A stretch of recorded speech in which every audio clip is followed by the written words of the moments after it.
तो दोस्तों आज का टॉपिक है इतिहास भाग 1। चैप्टर नंबर 1 है ईंटें मन के था अस्थियाँ, यानी हड़प्पा सभ्यता। तो पिछले दिनों में हम लोगों ने देखा था कि पार्ट 1, 2 और 3 में कि हड़प्पा सभ्यता के विषय में हम एनसीईआरटी बुक को विस्तार से आप लोग को पढ़ाए। तो यहाँ पर उसमें से जो मुख्य टॉपिक है यहाँ पर दिए जा रहे हैं, परंतु सभी नहीं दिए जा रहे हैं, क्योंकि मुख्य टॉपिक जो है उसमें मैक्सिमम जो है 1 लाइनर क्वेश्चन या फिर इम्पोर्टेंट जो फैक्ट्स हैं, इसमें से हम लगभग यहाँ पर 85% कवर करेंगे। तो इसमें जो है पुनरावृत्ति है, नोट्स का रिवीजन है। तो इसमें स्मरणीय बिंदु कौन कौन से हैं जिसको हमें याद करना चाहिए या फिर एग्ज़ाम या कंपटीशन की दृष्टि से महत्वपूर्ण होने वाला है। तो पहला इसमें है हड़प्पा संस्कृति की सिंधु नदी घाटी में फैले होने के कारण सिंधु घाटी सभ्यता भी कहते हैं। यानी कि यहाँ पर सबसे पहले हड़प्पा सभ्यता या सिंधु घाटी सभ्यता इसका नाम क्यों पड़ा, क्योंकि यह सिंधु घाटी के क्षेत्र में फैला हुआ है। पुरातात्विक संस्कृत शब्द का प्रयोग पुरा वस्तुओं के ऐसे समूह के लिए करते हैं जो एक विशिष्ट शैली के होते हैं। अर्थात यहाँ पर संस्कृति शब्द का उपयोग इसलिए किया गया है क्योंकि पुरानी वस्तुओं के कलेक्शन के समूह जो है एक ही तरह की हैं, एक ही विशिष्ट शैली के हैं, इसलिए यहाँ पर संस्कृति शब्द का प्रयोग किया गया है। और सामान्यतः एक साथ एक विशेष भौगोलिक क्षेत्र तथा कालखंड से संबंधित पाए जाते हैं। यानी कि यहाँ पर संस्कृति शब्द का उद्देश्य या संस्कृति शब्द को बताने का उद्देश्य ये है कि एक विशेष भौगोलिक क्षेत्र में या फिर एक निश्चित कालखंड से संबंधित पाए गए हैं, इसलिए पुरातात्विक संस्कृति शब्द का प्रयोग हुआ है। दूसरा स्मरणीय बिंदु है हड़प्पा सभ्यता का नामकरण हड़प्पा नामक स्थान जहां यह संस्कृति पहली बार खोजी गई थी उसी के नाम पर किया गया है। तो हड़प्पा सभ्यता का नाम इस समय वर्तमान में हड़प्पा नामक जगह पर मिला था, जिसके कारण इसका नाम हड़प्पा सभ्यता पड़ गया। तीसरा बिंदु है हड़प्पा संस्कृति के 2 प्रमुख प्रसिद्ध केंद्र हड़प्पा और मोहनजोदड़ो हैं। यानी हड़प्पा सभ्यता में 2 केंद्र हैं, हड़प्पा जो सबसे पहले खोजा गया था और दूसरा है मोहनजोदड़ो। तो यहाँ पर मोहनजोदड़ो जो है बहुत बड़ा एक शहर है जिसका क्षेत्रफल 125 हेक्टेयर भूमि पर है, जबकि हड़प्पा जो है यह लगभग 7 हेक्टेयर भूमि पर फैला हुआ था। चौथा स्मरणीय बिंदु है हड़प्पा सभ्यता की खोज 1921 में तथा 1922 ईस्वी में दयाराम साहनी, राखलदास बनर्जी और सन जॉन मार्शल के नेतृत्व में हुआ था। यहाँ पे एक अंग्रेज पुरातत्वविद हैं सर जॉन मार्शल और 2 भारतीय हैं पुरातत्वविद दयाराम साहनी और राखलदास बनर्जी। 5वां फैक्ट है हड़प्पा सभ्यता का काल विकसित सभ्यता जिसे माना जाता है वह 2600 ईसा पूर्व और 1900 ईसा पूर्व के बीच माना जाता है। तो यहाँ पर जो स्मरणीय बिंदु जो रहेगा ये रहेगा कि यह विकसित सभ्यता किसके किसके बीच में रही है। तो 2600 ईसा पूर्व से और 1900 ईसा पूर्व के बीच में था। और 1900 ईसा पूर्व के जब हम पहले आते हैं यानी बाद जाते हैं सन 1800 ईसा पूर्व में, तो यह सभ्यता लगभग विलुप्ति की कगार पर थी, जिसके हमें अवशेषों द्वारा ये पता चला है। 6वां स्मरणीय बिंदु है सिंधु घाटी सभ्यता सबसे विशिष्ट वस्तु मुहर। तो यहाँ पर सिंधु घाटी सभ्यता में सबसे विशिष्ट वस्तु मोहर मिली है। यह सेलखड़ी नामक पत्थर से बनाई गई। अब मुहर जो है सेलखड़ी एक ऐसा मिट्टी होता है, इसको रत्न की श्रेणी में रखा जाता है, जो लगभग चिपचिपा टाइप का होता है। अगर इस मिट्टी में अगर पानी वगैरह डाल दें तो चिपचिपा पदार्थ हो जाएगा, जिस प्रकार मुल्तानी मिट्टी होती है। तो सेलखड़ी जो है इसे मूर्तियाँ या फिर मुहरें बनाने में आसान था, क्योंकि इसको गीला करके इस पर मुहरें छाप करके आराम से सुखवा लेते थे या फिर इस पर पका देते थे। पकाने से यह टेराकोटा बन जाता है, यानी कड़ी मिट्टी या फिर एक तरह से जैसे इस प्रकार जो है मिट्टी को पका करके ईंटें बनाई जाती हैं, उसी प्रकार। 7वां बिंदु है हड़प्पा सभ्यता की जानकारी के प्रमुख स्रोत। तो हड़प्पा सभ्यता के प्रमुख जो स्रोत हुए यानी कि मिले हैं मृत भांड यानी मिट्टी के बर्तन, भौतिक अवशेष, आभूषण, औजार, मोहरें, इमारतें, खुदाई में मिले सिक्के। तो यह जो है हड़प्पा सभ्यता के मुख्य स्रोत हैं, जिसे कि हम कह सकते हैं कि हड़प्पा सभ्यता में इसके प्रमाण हैं। 8वां फैक्ट है हड़प्पाई संस्कृति के प्रमुख क्षेत्र कौन कौन से थे? तो अफ़गानिस्तान, जम्मू, बलूचिस्तान जो इसमें पाकिस्तान में है, गुजरात, राजस्थान, पश्चिमी उत्तर प्रदेश। नवा फैक्ट है, इसके प्रमुख स्थल कौन कौन से हैं? तो पहला है नागेश्वर, दूसरा है बालाकोट इसमें पाकिस्तान का हिस्सा है, चहुदड़ो पाकिस्तान का हिस्सा है, कोटदीजी, धौलावीरा, लोथल, कालीबंगन, बनावली, राखीगढ़ी इसके प्रमुख स्थल हैं। हड़प्पा सभ्यता के मुख्य स्थल जो हैं ये मुख्य रूप से हैं। 10वां फैक्ट है, यह एक नगरीय सभ्यता थी। तो हड़प्पा और सिंधु घाटी सभ्यता जो है यह एक नगरीय सभ्यता थी, यहाँ पर नगरों का विकास हुआ था।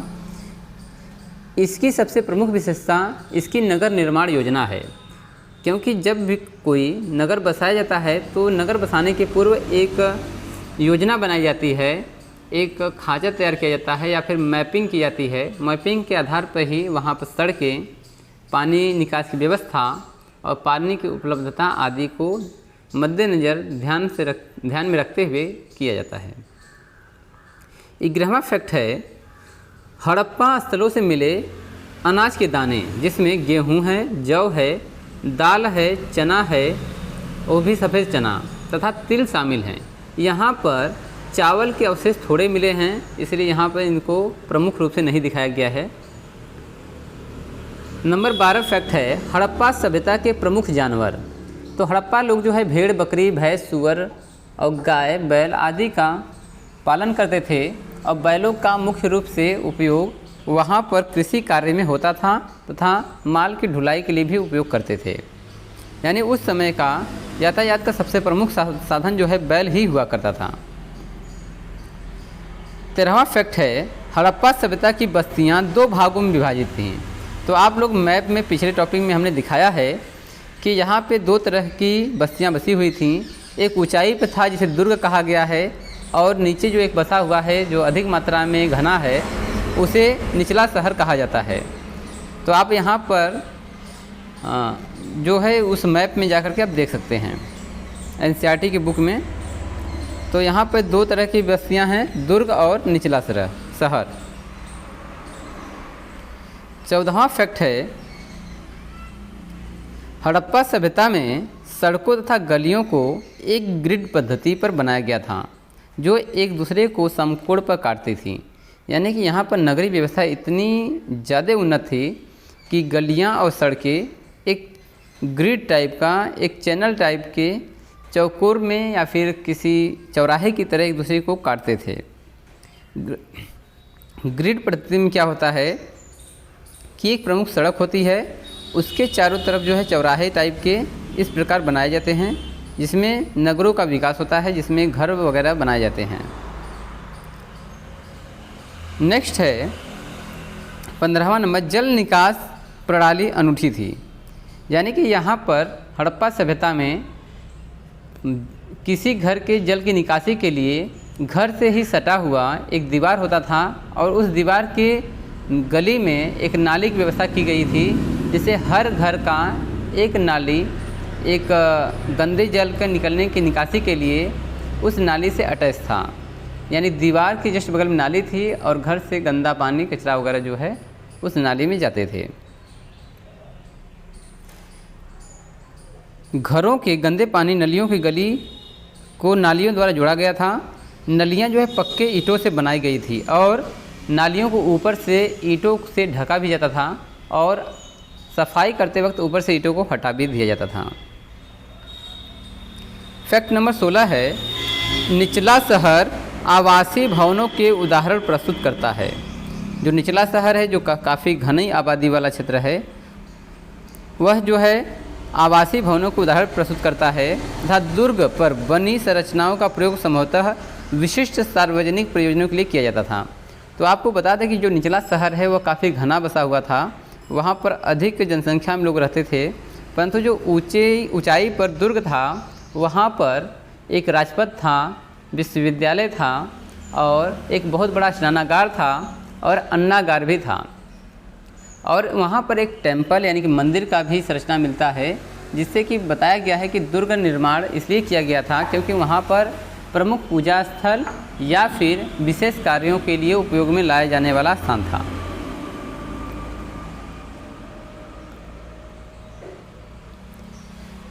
सत्रहवां है, नहरें, कुएं, जलाशय सिंचाई के स्रोत थे।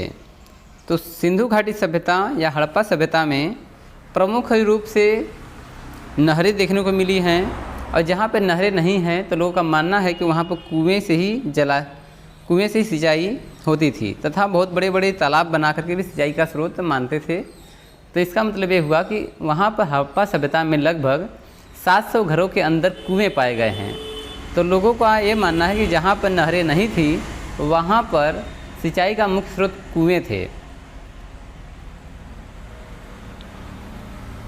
आगे फैक्ट नंबर 18, विशाल स्नानागार एक आयताकार जलाशय है जो चारों ओर से एक गलियारे से घिरा हुआ है। जलाशय के तल तक जाने के लिए सीढ़ियां बनी थीं। तो महत्वपूर्ण फैक्ट में आता है विशाल स्नानागार। यह जो है दुर्ग पर बना हुआ था, ऊंचाई बना हुआ था, और इस आयताकार जलाशय के चारों ओर लगभग 8 से 10 जो है शौचालय वगैरह या फिर कपड़े बदलने के लिए विशेष स्थान बनाए गए थे। तो पुरातत्वविदों का मानना है कि वहाँ पर विशेष प्रयोजन के लिए या फिर एक धार्मिक स्थल के तौर पर इस जलाशय का निर्माण किया गया था, और इस जलाशय के चारों ओर बाउंड्री की गई थी। जलाशय के अंदर जाने के लिए दोनों तरफ से सीढ़ियाँ बनी हुई थी, यानी देखने में ऐसा लग रहा था कि कहीं वो स्विमिंग पूल हो सकता है या फिर एक बहुत बड़ा कुंड जहाँ पर धार्मिक आयोजन किया जाता था। इस प्रकार वहाँ पर हम ये मान सकते हैं कि वहाँ पर एक सार्वजनिक स्थान था। फैक्ट नंबर 19 है, हड़प्पा सभ्यता के समाधानों में आमतौर पर मृतकों को गर्तों में दफनाया गया था। उसके साथ मृतभांड और अवशेष मिले हैं। हड़प्पा सभ्यता में जब खुदाई की गई तो वहाँ पर करीब 8 से 10 मैक्सिमम 12 जो है कंकाल मिले हैं जिनको दफनाया गया था। तो लोगों ने ये माना है कि उस समय की सभ्यता जो है लाशों को दफनाने में ज़्यादा विश्वास रखती थी, और उनके साथ जो है मन के, मिट्टी के बर्तन और भी अवशेष रखे हुए मिले हैं। उनका मानना था कि हो सकता है कि इंसान मरने के बाद जब भी वो पुनर्जन्म लेगा तो इसकी आवश्यकता पड़ेगी, या फिर उनकी प्रिय वस्तुओं को उनके साथ दफना दिया जाता था। 20वां फैक्ट है, आभूषणों व मनकों को तौलने के लिए बाड़ का प्रयोग होता था। यह चर्ट नामक पत्थर से बनाए जाते थे। तो 20वां फैक्ट बहुत महत्वपूर्ण है। सबसे पहली बात है कि बाड़ को बनाने के लिए एक पत्थर का इस्तेमाल करते थे। उस पत्थर का नाम है चर्ट। चर्ट एक घनाकार पत्थर होता है जिस पे स्क्रैच वगैरह नहीं पड़ते हैं, जो आसानी से टूटता नहीं है, और इस पर कुछ लिखा नहीं जाता था। और माप तौल करने के लिए वहाँ की जो प्रणाली थी 1, 2, 4, 8, 16, 32, 64 ... इसी के रेशियो में आगे बढ़ती थी। तो वहाँ पर लगभग 12,800 पैमाने के रूप में प्राप्त हुए हैं, जो वहाँ पर एक तरह से इस सभ्यता में तौलने का एक पैमाना था, जो 2, 4, 6, 2, 4, 8, 16, 32 के रेशियो में चलता था।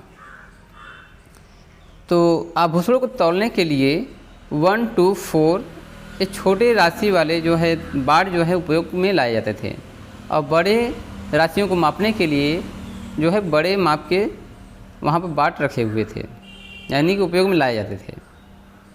आगे आता है 21, मनकों के निर्माण में प्रयुक्त पदार्थ। तो मनके क्या होते हैं? मनके मतलब यहाँ पर आप माला से ले सकते हैं कि माले जो है, माला जो गले में पहना जाता है या हाथ में छल्ले पहने जाते हैं, ये किन पदार्थों से बने थे?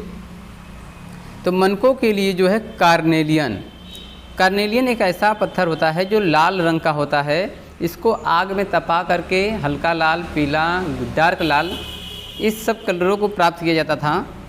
और जैस्पर जो है एक प्रकार का विशेष पत्थर है जो इस समय ज्योतिष लोग भी अंगूठियाँ बनाने के लिए लोगों को पहनने के लिए प्रेरित करते हैं। जो जैस्पर जो है एक चमकीला टाइप का पत्थर होता है, चिकना पत्थर होता है।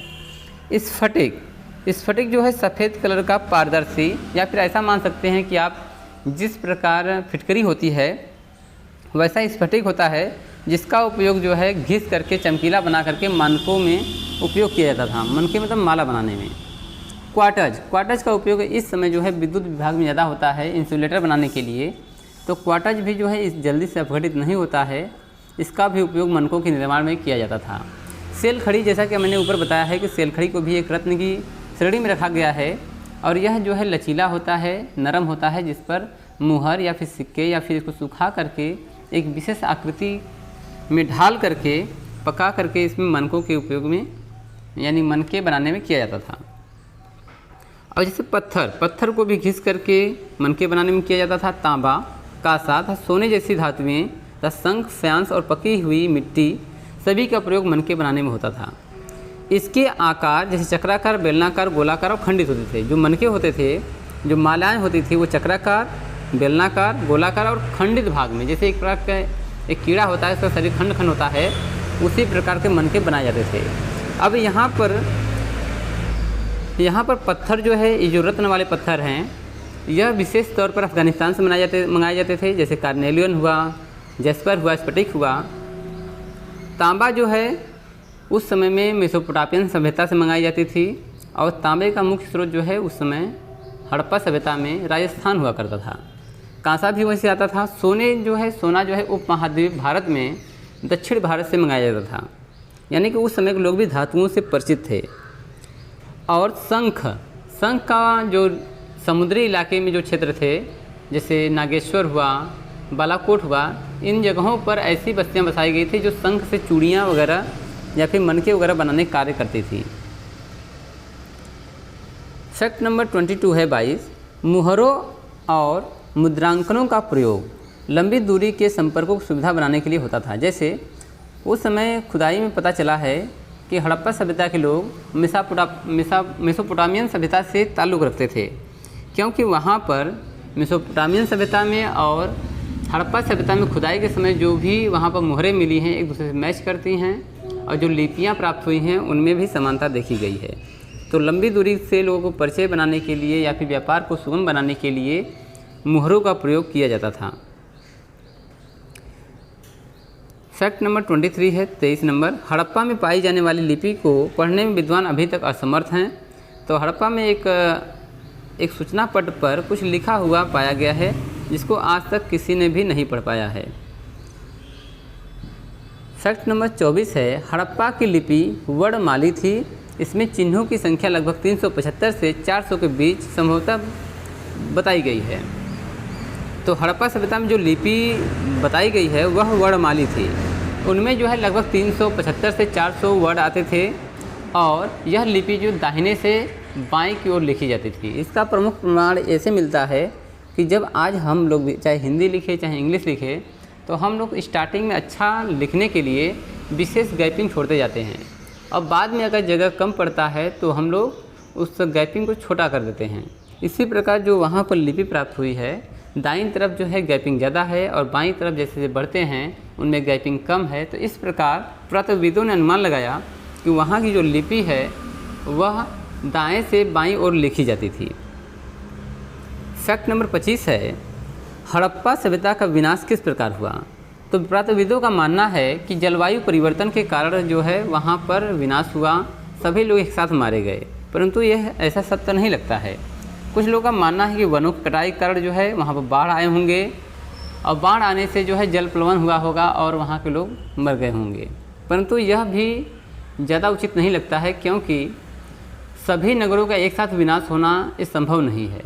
हाँ, बाढ़ के आने से कुछ गांव, कुछ शहर जो है, शहर का कुछ हिस्सा जो है नष्ट हो सकता है, परंतु पूरा शहर नष्ट हो जाए एक साथ ऐसा संभव नहीं लगता है। या फिर लोगों का मानना है कि नदियाँ सूख गई होंगी या अपना मार्ग बदल दी होंगी तो लोग उन शहरों को छोड़ करके चले गए होंगे। आगे कुछ लोग का मानना है कि भूकंप आया होगा जिससे कि वहाँ की ज़मीन धंस गई और लोग एक साथ वहाँ मारे गए, परंतु अभी तक 8, 10 या फिर 12 कंकालों के अलावा वहाँ पर और कंकाल नहीं मिले हैं जिससे कि ये पता चले कि सभी लोग एक साथ मारे गए।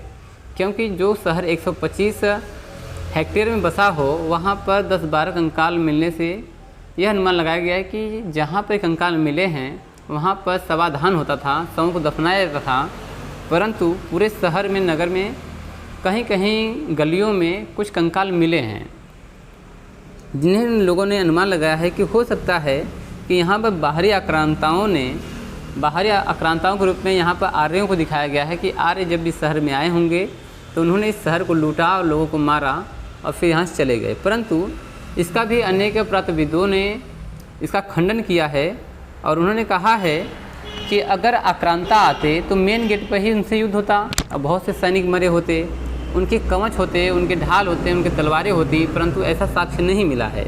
हाँ, कुछ 2 कंकालों पर कुछ साक्ष्य मिले हैं जिनको लगता है कि चोट लगने से मृत्यु हुई है, परंतु इसके अलावा जो कंकाल मिले हैं उस पर ऐसा कोई भी प्रमाण नहीं मिलता है जिससे कि यहाँ भयानक युद्ध हुआ हो। अब जो है नई नई थ्योरियाँ आती हैं कि हो सकता है कि वहाँ परमाणु युद्ध हुआ हो और एक साथ ही पूरा शहर जलकर भस्म हो गया हो, परंतु ये भी उचित नहीं लगता है। देखते हैं नेक्स्ट है महत्वपूर्ण बिंदु इस चैप्टर से सीखने के लिए क्या मिलता है। हड़प्पा सभ्यता का काल। तो पूर्व हड़प्पा काल जो है, यानी कि हड़प्पा जो काल है 2600 ईसा पूर्व जो है स्टार्ट हुआ, यानी कि लोग उन्नत तकनीकी में जुड़ गए थे। परिपक्व हड़प्पा कब हुआ? 2600 ईसा पूर्व से 1900 ईसा पूर्व के बीच लगभग 7 से 8 सालों के बीच यहाँ पर, हाँ तुम लोग 600 से 800 सालों के बीच में यहाँ पर काफ़ी उन्नत टाइप का सभ्यता रही और लोगों में काफ़ी संतोष था। यहाँ नगरीय व्यवस्था थी, विकास हुए। और उत्तर हड़प्पा काल, यानी कि जब हड़प्पा काल समाप्त होने लगा, जब यहाँ पर सब कुछ विनाश हो गया, तो 1900 ईसा पूर्व के बाद के समय को हम उत्तर हड़प्पा काल बोलते हैं। लगभग 1800 ईसा पूर्व के आसपास ये समय आता है जहाँ पर हड़प्पा सभ्यता पूरी तरह से नष्ट हो गया था। ये हमें कार्बन डेटिंग के आधार पर प्राप्त हुआ है। यहाँ पर आगे दिखाया गया है कि हड़प्पा सभ्यता का विस्तार कहाँ से कहाँ तक था। तो देखिए यहाँ पर हड़प्पा सभ्यता जो है उत्तर दिशा में मांडा जिला है, मांडा तक, उत्तर दिशा में मांडा, और दक्षिण दिशा में दैमाबाद, दक्षिण में दैमाबाद, और पूर्व में आलमगीरपुर। आलमगीरपुर जो है यहाँ मेरठ का एक छोटा सा कस्बा है आलमगीरपुर। और जो है पश्चिम दिशा जो है सुत गोदेड़ है, जो भारत का यानी पाकिस्तान का पश्चिमी इलाका। तो ये जो है पश्चिम में सुत का गेदोड़ ये आता है पश्चिमी इलाका। तो विस्तार काफ़ी बड़ा था, बहुत ही बड़ी एरिया पर यह सभ्यता बिछी हुई थी या फैली हुई थी। आगे नेक्स्ट है हड़प्पा सभ्यता की विशेषताएं।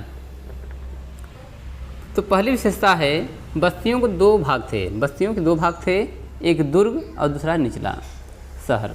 तो यहाँ पर बस्तियों को 2 भागों में डिवाइड किया गया था। एक था दुर्ग जो ऊंचाई पर था, जिसमें यहाँ पर विशेष प्रकार के विश्वविद्यालय, मंदिर, स्नानागार, अन्नागार आदि उपलब्ध थे, और एक जो है राजपथ भी था। वहीं बगल में बहुत लंबा चौड़ा एक दीवारों से घिरा हुआ निचला शहर था, जहाँ पर घनी बस्तियाँ बिछी हुई थी। आगे फैक्ट है पूर्व नियोजित जल विकास व्यवस्था। यहाँ हड़प्पा सभ्यता की मुख्य व्यवस्था ये रही कि जल के निकास करने के लिए उचित व्यवस्था की गई। हर घर का एक दीवार नाले से जुड़ता था, जहाँ से पानी निकास की अच्छी व्यवस्था थी। आगे का फैक्ट है महत्वपूर्ण विशेषता है हड़प्पा स्थलों से मिले समाधान के आमतौर पर मृतकों को गर्तों में दफनाया जाता था। लोगों ने जब खुदाई किया तो पता चला कि लोगों को शवों को दफनाने के लिए अधिक गड्ढा खोद करके उसमें दफनाते थे।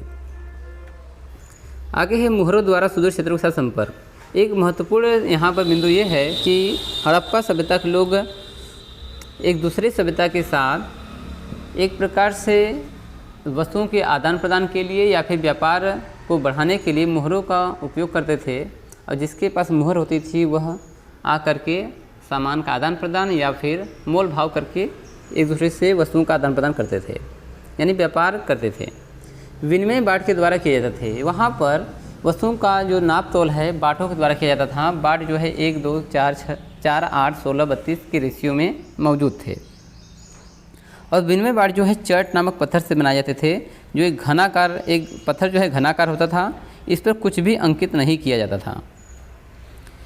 नेक्स्ट है, कुछ पुरातत्वविदों को यह मानना है कि हड़प्पाई समाज का कोई भी शासक नहीं था।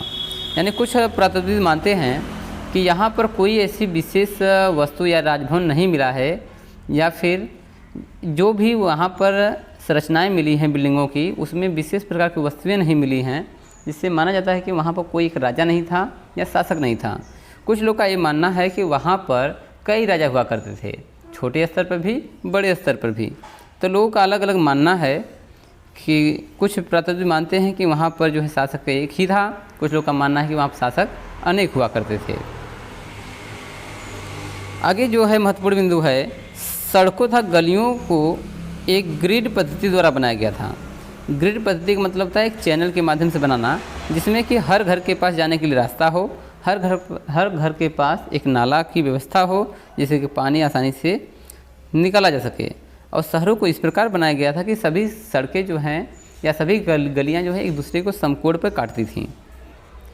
आगे का महत्वपूर्ण बिंदु है, शिल्प कार्यों में मनके बनाना, शंख की कताई, धातु कर्म, मुहर निर्माण तथा बाट बनाना सम्मिलित था। यानी शिल्प कार्य के रूप में मनके बनाना, मनके मतलब माला बनाना, आभूषण बनाने, और शंख की कटाई के माध्यम से छल्ले बनाना, और शंख में छेद करके मनके बनाना। धातु कर्म यानी कि धातुओं को पिघला करके, क्योंकि वहाँ पर जो है तांबे और निकिल की मिश्रित धातुएं मिली हैं, तो वहाँ पर धातु कर्म का भी काम होता था, मुहरों का निर्माण होता था और बाट भी बनाए जाते थे। यह जो है बहुत महत्वपूर्ण शिल्पकारी थी उस समय की। तो दोस्तों यहाँ पर जो है पिछले टॉपिक में हम लोगों ने चैप्टर का यानी कि एनसीईआरटी का जो बुक था उसका विशेष अध्ययन किया, और इस पार्ट में हम लोगों ने जो महत्वपूर्ण टॉपिक्स हैं या फिर ये कहें कि रिवीजन के माध्यम से, नोट्स के माध्यम से हम लोगों ने उन टॉपिकों को देखा। तो रिवीजन हो गया यहाँ पर। तो आप जो है अगर इससे भी बेहतर आप चाहते हैं कि तैयारी हो जाए, तो बहुत से ऐसे फैक्ट हैं जो अभी भी इसमें नहीं हैं। तो आपको किताबों को अच्छी से भली भांति पढ़ना पड़ेगा, क्योंकि अगर आप तैयारी कर रहे हैं किसी एग्ज़ाम के लिए तो आपको किताबें पढ़ना बहुत अनिवार्य है। हाँ, इसमें जो है 80% जो है महत्वपूर्ण टॉपिक जो है जोड़े गए हैं, परंतु 20% जो है अभी भी आपको किताबों से पढ़ने पड़ेंगे। तो धन्यवाद दोस्तों।